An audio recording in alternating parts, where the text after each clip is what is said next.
He provides a window into what life looked like 5,000 years ago in Europe. So it's kind of like finding the Ark of the Covenant. In the breathtaking peaks of the Italian Alps, a frozen mystery waited millennia to divulge its secrets. Ötzi the Iceman, a 5,000-year-old marvel locked in ice. But when scientists finally decoded his DNA, the revelations were beyond belief. This is the world's first replica of Ötzi the Iceman. Who was Ötzi, and what did his genetic code unveil about our past? Join us as we delve into the astonishing findings that rewrote history. Scientists just sequenced the DNA of Ötzi the Iceman, and they were shocked. Because of new DNA technology, they're reimagining what he actually looked like. A glimpse into Copper Age life. Ötzi was a man who lived during the Copper Age. He was about 45 years old when he died, and his life story is truly remarkable. Ötzi traveled across the Alps, carrying a copper axe, a longbow, and a bearskin hat. His body was adorned with tattoos, and he endured various diseases and injuries throughout his life. He was also involved in a violent conflict, as an arrow shot him in the back, piercing his left shoulder and causing severe bleeding. But how do we know all this about Ötzi? The answer lies in DNA. DNA is the molecule that carries our genetic information, revealing details about our ancestry, appearance, health, and traits. Scientists have been studying Ötzi's DNA since his discovery and have uncovered many fascinating details about him. However, before we dive into the incredible insights from his DNA, let's take a moment to explore the captivating story of how Ötzi was discovered. In September 1991, two German hikers, Helmut and Erika Simon, made the remarkable discovery while crossing the Tiesenjoch Pass, 10,530 feet above the Ötztal Valley in western Austria. As they carefully navigated a glacier on the border between Austria and Italy, they noticed something unusual sticking out of the ice. It was the upper part of a human body. The mummy, which is now known as Ötzi the Iceman, was found lying face down with his left arm bent awkwardly under his chin. That summer had been especially warm, causing the ice to melt and revealing Ötzi's remains. The hikers quickly informed the Austrian authorities, who believed they were dealing with the remains of a recent mountaineering accident. This led to a rushed attempt to free the body the next day. Rescuers, none of whom were trained archaeologists, used axes and jackhammers to try to extract Ötzi from the ice. Unfortunately, this caused damage to parts of the mummy, including his left hip and thigh, as well as some of his tools, like his bow. Their first effort was halted by bad weather, but they returned the following day to continue their work. Soon after, the site attracted significant attention, drawing visits from 8 groups, including notable mountaineers like Hans Kammerlander and Reinhold Messner. On September 22nd, the body was uncovered, and the next day it was carefully retrieved. A helicopter swooped in and carefully lifted the mummy off the icy mountain. From there, the ancient Iceman was taken to the Institute of Forensic Medicine at Innsbruck Medical University in Austria. This state-of-the-art facility would become the new home for the centuries-old frozen figure, where scientists eagerly awaited the chance to study this incredible piece of history. On September 24th, archaeologist Konrad Spindler from the University of Innsbruck examined the find. He identified the discovery as being at least 4,000 years old based on the axe found with the body. The ice kept the body in a remarkable state through a process called natural mummification. This means the body was preserved without any help from humans, unlike the ancient Egyptian mummies that used special chemicals. Natural mummification can happen in very cold places, dry deserts, or areas with no oxygen, like bogs and swamps. When scientists tested Ötzi's tissues using radiocarbon dating, they found he was even older than they first thought. Radiocarbon dating checks how much carbon-14, a special kind of carbon, is left in something. They discovered Ötzi was about 5,300 years old, which means he lived around 3,300 BC. This was during the Copper Age, a time between the New Stone Age and the Late Bronze Age. The Copper Age, which lasted from about 3,500 BC to 1,700 BC, is also called the Chalcolithic period. During this time, people in what we now call Europe started using metals widely, but still relied on stone tools because they hadn't figured out how to smelt copper and tin to create bronze. This era saw the birth of more complex societies and the rise of social hierarchies. People began building large and impressive stone structures, such as the famous megalithic tombs, standing stones, and dolmens that we can still see in Europe today. After Ötzi was unearthed, he was first kept at the Institute of Forensic Medicine at Innsbruck Medical University in Austria. However, researchers soon discovered that the mummy had actually been found just 100 feet inside the Italian border. As a result, the Italian government claimed Ötzi according. Austria agreed, and 6 years later, Ötzi was moved to the South Tyrol Museum of Archaeology in Italy. At the museum, Ötzi is preserved in a special cold room kept at a steady 20.3 degrees Fahrenheit or minus 6.5 degrees Celsius. Visitors can see him through a small window. The museum also displays his artifacts and clothing, offering a fascinating glimpse into the ancient past.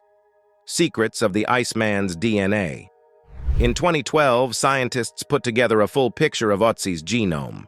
Their findings hinted that Ötzi's ancestors came from the Caspian steppe. However, something seemed off. Ötzi is roughly 5,300 years old. Yet, people with steppe ancestry didn't show up in Central Europe's genetic history until around 4,900 years ago. This makes Ötzi too old to have that type of ancestry, said Johannes Krause, an archaeogeneticist at the Max Planck Institute for Evolutionary Anthropology in Leipzig, Germany. This mystery deepened scientists' curiosity about Ötzi. How could he have steppe ancestry so long before it was thought to have reached Central Europe? The clues in his ancient DNA left scientists scratching their heads, wondering about the true story of this ancient man and the paths his ancestors took. In 2023, scientists published a groundbreaking study in the journal Cell Genomics, a gold open-access journal that delved into Ötzi's DNA. Using cutting-edge techniques, they sequenced Ötzi's entire genome, which is essentially the complete set of his DNA. The researchers then compared Ötzi's genome to those of both modern humans and ancient populations. This comparison allowed them to piece together Ötzi's origins, physical traits, and genetic legacy. One of the most astonishing findings was that Ötzi's ancestors were primarily farmers from what is now Turkey. This indicates that Ötzi was part of a group that migrated from Anatolia to Europe around 8,000 years ago, bringing with them agriculture and new technologies. In fact, 92% of Ötzi's ancestry was traced back to these Anatolian farmers, while only 8% came from other groups such as hunter-gatherers from Western Europe and herders from Eastern Europe. This suggests that Ötzi lived in a fairly isolated community in the Alps, with minimal interaction with other regions. Interestingly, Ötzi's genetic makeup was quite distinct from most modern Europeans, who typically have a more diverse mix of ancestries. The closest living relatives to Ötzi are found in Sardinia, an island in the Mediterranean Sea, where the population also has a high proportion of Anatolian farmer ancestry. Another surprising discovery from the study was about Ötzi's appearance. Contrary to what was assumed based on his mummified body, which suggested he had light skin and hair, his DNA revealed that Ötzi actually had dark skin and eyes and very little hair on his head. His skin tone would have been similar to people from Southern Europe or North Africa today, and his eyes were likely brown or hazel. The hair loss he experienced was due to male pattern baldness, influenced by genes on the X chromosome. Ötzi inherited a variant of this gene that increased his risk of baldness by 6 times. Additionally, the study found that Ötzi had genes that heightened his risk of obesity and diabetes, health issues that are common in modern societies. Why did Ötzi's body look so different from his DNA? The answer lies in how his body changed over time due to the environment. The freezing, dry conditions of the glacier preserved his tissues, but they also changed his skin color and hair. As his body lost water and fat, his skin became darker and leathery. Meanwhile, his hair turned lighter and thinner because it lost melanin and keratin. These changes made Ötzi appear much older than he actually was at the time of his death. In reality, Ötzi was in his prime as an adult man. He stood about 5 feet 3 inches tall and weighed around 110 pounds. His well-developed muscles and bones showed that he was physically fit and active. Ötzi's DNA revealed several genetic mutations that heightened his vulnerability to diseases like lactose intolerance, heart disease, arthritis, ulcers, Lyme disease, and gallstones. Additionally, traces of parasites were found in both his intestines and blood. Beyond his genetic profile, Ötzi bore physical signs of trauma. His right hand displayed a deep cut, likely inflicted by a knife or an axe. Bruises and fractures adorned his ribs, chest, and skull, seemingly from blunt force impacts. Most notably, a fatal arrow wound in his back marked the end of his life. The question of who killed Ötzi and why remains a profound mystery. Various theories speculate he might have been embroiled in territorial disputes, personal vendettas, or even ritual sacrifice. Clues from his possessions, weapons, clothing, and tools offer insights into his identity and social standing. Yet the identity and motives of his assailant may forever elude us. Ancient tattoos. Insights into medicine. From the edges of his eyes to the tips of his toes, Ötzi's body bears many sets of straight lines and 2 crosses in the form of tattoos. Ötzi, the Iceman, holds the distinction of being the oldest mummy discovered with tattoos. For nearly 2 decades, Marco Samadelli has been caring for Ötzi, deeply involved in understanding the significance of each tattoo. Recently, Marco undertook the meticulous task of cataloging every tattoo on Ötzi's preserved skin. Using advanced multispectral imaging, invisible to the naked eye, Marco and his team unveiled a staggering amount of tattoos, previously concealed beneath the mummy's surface. Among these tattoos, one stood out, an unprecedented discovery: 4 parallel lines etched on Ötzi's right chest. These tattoos, totaling 61 in number, are grouped into 19 distinct clusters across Ötzi's body, shedding new light on his ancient culture and practices. Archaeologist Aaron Dieter Wolf, specializing in ancient tattoo traditions, explores Ötzi's tattoos in depth. He demonstrates how these tattoos were likely created using primitive tools, an approach widespread in Ötzi's time. Using replicas of ancient implements, including bone needles and charcoal ink, Aaron reproduces Ötzi's tattoo patterns on pigskin, a proxy for human flesh. Microscopic analysis reveals that Ötzi's tattoos consist primarily of carbon, with traces of silica, likely sourced from campfire residues. The process involved hundreds of shallow punctures per tattoo, each creating a lasting mark just beneath the skin's surface. The endurance of such a painstaking and painful tattooing process prompts questions about its purpose. Aaron suggests that Ötzi's tattoos, rather than being purely decorative, likely held deeper cultural or therapeutic significance in his ancient society. Aaron and other experts believe that understanding the purpose of Ötzi's tattoos is crucial. They've observed that many of Ötzi's tattoos are strategically placed on areas where he suffered ailments or injuries. For instance, he had arthritis in his lower back, and tattoos were found on his lower lumbar area. Similarly, tattoos appear on the back of his right knee, corresponding to arthritis there, and around both ankles, where he also had arthritis. Recently, new tattoos were discovered on his lower right abdomen, near areas affected by gallstones and whipworms in his colon. It's possible these tattoos were used to alleviate his pain, a practice documented in various cultures worldwide. From India to Southeast Asia, North America to the Arctic, therapeutic tattoo traditions have been documented extensively. Ötzi's tattoos represent the earliest known evidence of this ancient medicinal practice. However, tattoos might not have been Ötzi's sole medical treatment. The Iceman's diet. Ötzi's stomach was found to be filled with mostly undigested contents. Researchers conducted a thorough examination of his stomach and intestines to learn about his meal choices and eating habits during the Chalcolithic period. They took biopsies from his stomach to gather information about what he had eaten before his death, and they also analyzed the contents themselves. Previously, it was thought that Ötzi was a vegetarian. However, this study revealed that his diet was varied. He ate both plant and animal-based foods. Analysis of certain compounds in his stomach suggested that he consumed herbs like gamma-terpenen, as well as minerals commonly found in red meat or dairy products.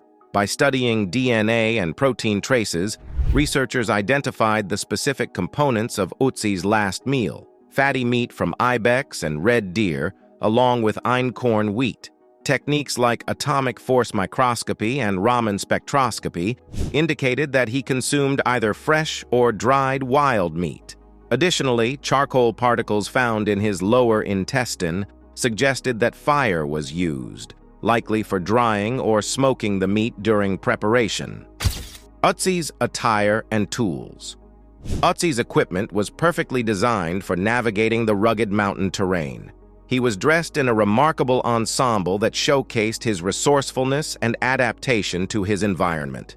His attire included a cloak woven from grass, a leather coat, a belt, leggings, loincloth, and shoes. His head was covered by a bearskin cap secured with a leather strap under his chin. What stood out were his shoes, crafted to withstand harsh conditions. They featured bearskin soles, deer hide tops, and a netting of tree bark. Inside, soft grass acted like modern socks, enhancing comfort. The coat, belt, leggings, and loincloth were meticulously assembled from vertical strips of leather sewn together with sinew. Notably, his belt included a pouch containing essential tools: a scraper, a drill, a flint flake, a bone awl, and dried fungus. Ötzi's attire not only protected from the elements, but also reflected his ingenuity in utilizing natural materials for practical purposes. A Czech academic successfully recreated Ötzi's ancient shoes, emphasizing their complexity. This suggests that over 5,300 years ago, skilled craftsmen similar to cobblers fashioned footwear for others. British archaeologist Jacques Wood proposes an interesting theory. Ötzi's shoes might have served as the upper part of snowshoes. In this view, what was previously interpreted as part of a backpack could be the wooden frame and netting of a snowshoe covered in animal hide. The garments accompanying Ötzi, such as the leather loincloth and hide coat made from sheepskin, were crafted from the skins of multiple animals. Genetic analysis revealed the sheep species were closer to modern European domestic sheep than wild ones. The coat, comprising pieces from different animals and species, was stitched together using hides. Similarly, 5,000-year-old leggings discovered in Schneedejoch, Switzerland, were also made from goat leather. Further research by Irish and Italian scientists involved mitochondrial DNA analysis of 6 items from Ötzi's attire. Their findings, published in Scientific Reports, revealed that the shoelaces were crafted from cattle of European genetic lineage. The quiver was fashioned from wild roe deer, and the fur hat traced its lineage back to a genetic line of brown bears native to the region today.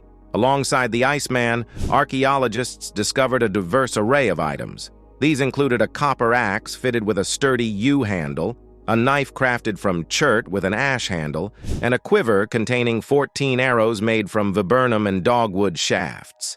Among these arrows, 2 were broken but tipped with flint and equipped with fletching for stable flight, while the remaining 12 were still unfinished and lacked tips. The quiver also held what seemed to be a bowstring, an unidentified tool, and an antler tool possibly used for sharpening arrowheads. Additionally, the excavation unearthed an incomplete yew longbow measuring 1.82 meters in length. Ötzi's personal effects extended further to include berries, 2 baskets woven from birch bark, and 2 varieties of polypore mushrooms strung with leather. Notably, one type of these mushrooms, the birch fungus, was recognized for its medicinal properties, likely used for treating ailments. The other fungus served as tinder, forming part of a sophisticated fire-making kit that included fragments of over a dozen different plant species, along with flint and pyrite for generating sparks. Ötzi's copper axe sparked significant curiosity. The handle, crafted from meticulously shaped yew wood, measures 60 centimeters, and features a distinctive right-angle bend where it meets the blade. The axe head, measuring 9.5 centimeters long, is composed of nearly pure copper and was created using casting techniques without additional strengthening processes. Mysteries of a Copper Age wanderer. Over the years, researchers have made several intriguing connections based on discoveries related to Ötzi. For instance, traces of copper and arsenic found in his hair suggest he may have been involved in metalworking. During Ötzi's time, arsenic was commonly found in copper ores and released into the air as harmful vapors and particles during the smelting and casting processes. Consequently, these substances could have been absorbed into his body tissues. Moreover, Ötzi's possession of a copper axe, a rare item for his era, distinguished him as a notable figure within his community. Analysis of the copper in his axe revealed it originated from ore mined in Tuscany, despite closer sources being available in the Alps. This led to speculation about Ötzi's life and demise. Some posited that his worn hips and knees indicated a life spent traveling between communities, possibly as a copper worker and trader. His wanderings, according to this theory, suggests that might have made him an outsider wherever he went. Theories abound regarding Ötzi's death. Some suggest he may have been targeted during a trade gone awry, perhaps for economic reasons, which could explain why his valuable axe wasn't taken. In the Copper Age, metal workers held a special, almost mystical status in many cultures. They were accorded unique burial rites, with items like hammerstones and casting molds interred alongside them. This is because these were uncommon and esteemed individuals of elevated status, such as Ötzi, renowned for his accomplishments. Yet, there was an inherent danger associated with their expertise. They wielded fire to transmute stone into lustrous copper and bronze, a mystical and foreboding process combining both physical skill and spiritual danger. In ancient times, a metalworker was akin to a shaman, not merely a village blacksmith of later eras forging everyday tools. Burials of early metalworkers often contained small, fragmented copper artifacts. These items weren't always offerings of respect. They might have been discarded out of fear. It was deemed unsafe for relatives to retain objects like knives, axes, or copper beads crafted by these enigmatic artisans.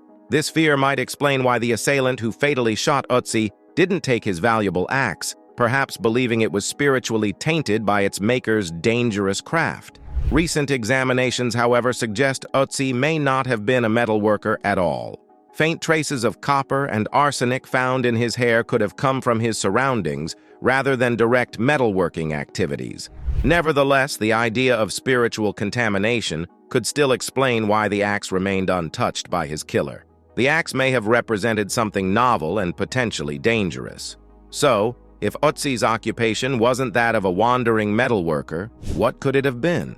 One prevalent theory suggests he might have been a shepherd. His life likely involved guiding sheep across hills, from summer pastures to winter grazing lands. Armed with a bow and arrows, he would have protected his flock while using an axe to gather wood for warmth during chilly nights on the hills. Living outdoors for 30 or 40 years, mostly on the hillside or in simple shelters, likely shaped his physical condition. Perhaps he met his end defending his flock from rustlers. Pursued by killers, he fled high into the mountains, where they shot him in the back as he tried to escape to the next valley. The attackers drove off with the sheep. This theory of his final moments, pieced together by analyzing the plant species found on and inside him, reveals a journey of ascent, descent, and then ascent again before his death. Notably, he bore a deep wound across his right hand, spanning the palm, a classic defense injury when one raises their hands against a weapon, possibly a knife or dagger wielded by his assailant.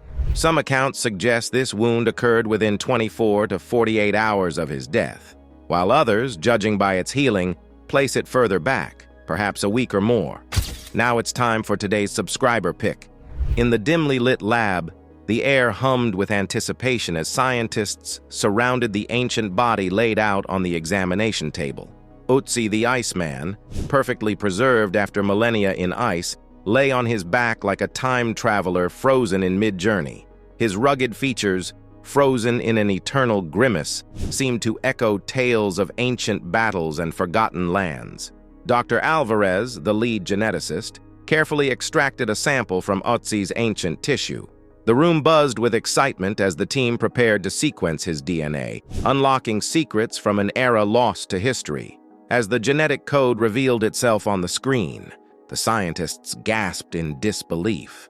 Ötzi's genetic makeup held clues to migrations across ancient Europe, painting a vivid picture of his life and times. Scientists just sequenced the DNA of Ötzi the Iceman and they were shocked, Dr. Alvarez murmured, breaking the awed silence in the room. The implications of Ötzi's genetic heritage were staggering, challenging existing theories about prehistoric human movements and interactions. But amidst their excitement, a haunting question lingered in the minds of the researchers.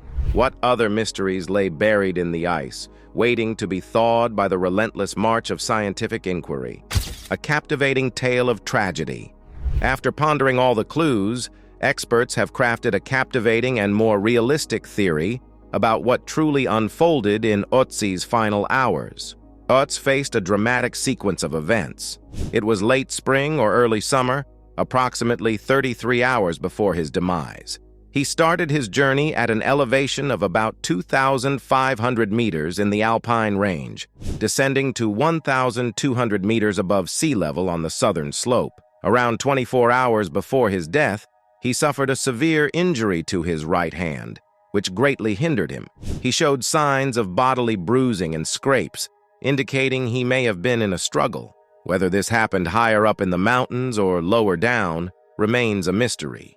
Ötzi grabbed bog moss to aid his grip on the injured hand, fleeing along a valley floor, desperately trying to escape his pursuers or reach safety. Ötzi carried 2 arrowheads, each crafted by different people, possibly himself included. Before his hand injury, he had been modifying these arrowheads, possibly intending to use them for hunting or defense. However, the injury prevented him from completing his preparations. His incomplete bow, lacking finishing touches and notches for the bowstring, suggested he was crafting it as a replacement. Perhaps he lost his original bow earlier in a prior incident. Ötzi may have hoped to finish his tools and escape his pursuers, but circumstances didn't allow it. At a lower altitude, possibly while sensing danger from afar, Ötzi paused to eat, fueling himself for the challenges ahead. He later ascended above 3,000 meters, possibly aiming to cross to the northern side of the mountains. It was during this final ascent, 4 to 8 hours after his last meal, that tragedy struck. Shot in the back with an arrow, Ötzi fell, meeting a swift but painful end. The fall may have caused additional injuries, possibly to his head. His assailant left him to perish alone in the harsh alpine environment. The night was approaching, or a storm loomed, yet no one returned for him or his belongings, leaving Ötzi entombed in ice and rocks for millennia. Reviving Ötzi. More than 5,000 years after Ötzi's time, his clone is on its way in Kearney, Missouri, nestled in the heart of America. Here, Gary Staub undertakes the remarkable task of resurrecting ancient fossils into vivid life. Renowned as a master model maker, museums have commissioned Gary worldwide to recreate dozens of extinct creatures. Gary's expertise spans creatures of all sizes and types, from prehistoric fish to life-size dinosaurs and colossal crocodiles, whether they swim, crawl, or soar. Gary's work takes him on a global journey, from remote excavation sites to ancient fossil-rich fields, all in pursuit of understanding his subjects and the worlds they inhabited. Unlike most of his projects, where he must interpret animals from mere bones and fossils, Gary faces a unique challenge with Ötzi the Iceman. For this endeavor, precise details are known, and Gary's task is to faithfully replicate Ötzi as he appears today. This ambitious project begins with cutting-edge 3D printing technology, which provides Gary with an exact physical model down to the millimeter. However, the printed surface lacks the intricate details necessary for a realistic replica. Thus, Gary and his team embark on a meticulous process of hand sculpting. This involves diligently crafting every aspect of Ötzi's body, from the texture of his skin to the contours of his face and hands, even grappling with the complexities of replicating his hips, a particularly daunting task. The process unfolds in stages: sculpting, molding, painting, and meticulously refining surface details over months of dedicated effort. Each step presents its own set of challenges, requiring Gary's team to consider thousands of details to ensure accuracy.